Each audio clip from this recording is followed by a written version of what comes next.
Welcome to day 226 of our Let's Grow annual challenge. Sharon Horne-Ellstrom here, and today we are talking about confidence growth, of course, because this whole month we're focusing on our confidence and how we can help it to grow so we can become the person we want to be, so we can show up in our lives the way we want to show up, confidently knowing with 100% certainty that no matter what comes our way, we're going to figure it out, we're going to handle it.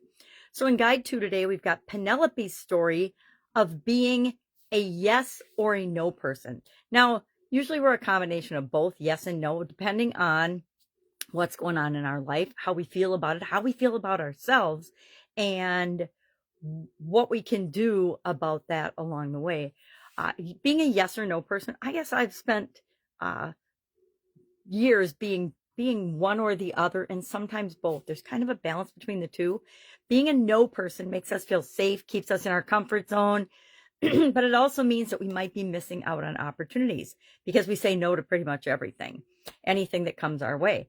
And we don't even see opportunities when we're in the I'm shutting down, staying in my comfort zone type of mode. Being a yes person means we say yes to opportunities. We say yes to things that come our way, even if we're a little afraid to do them.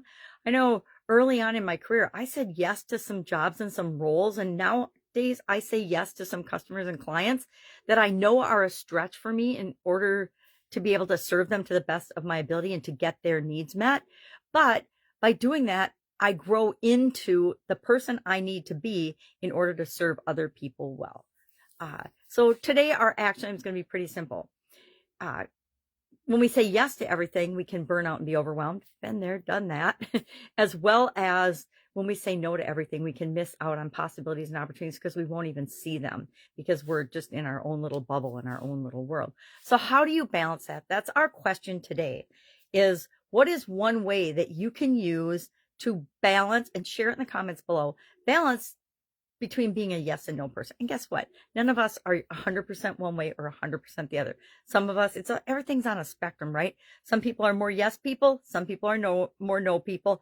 Some people meet in the middle. And guess what? We have the ability to change whenever we decide, whenever we choose, whether we're going to be more open or more closed, more fixed or more flexible. We get to choose all of those things for ourselves and for our lives. So today, all we're going to do is think about and share one way that we can be more balanced in our yes and no. And I'll tell you my secret, my way of making sure that I'm balancing the yes and the no and sticking with my priorities is to know my core values, know what's most important to me, have goals and objectives set. And it's pretty easy to make decisions whether I'm going to do something or not based on, is it in alignment with my goals and what I'm trying to achieve in my life?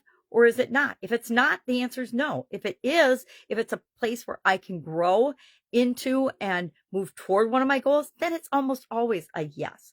That's my way, my way to balance and strategize about whether I say yes to things or no to things, because we're not really a yes or no person. It's how do we make decisions? How do we decide? And are we more involved and proactive, or are we more reactive? Being a no person makes you very reactive.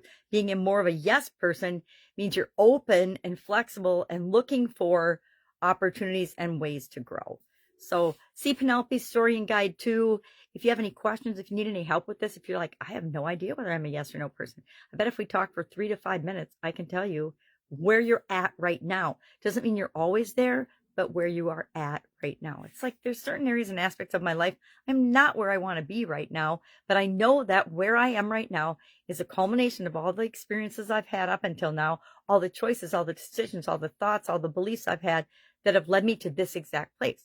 If I want to be in a different place, guess what? I have to focus on where I want to go, not on where I am, or I just stay there running in circles like a hamster wheel. All right, any questions? You know what to do. Ask. Otherwise, I'll be with you tomorrow. Have a fantastic day.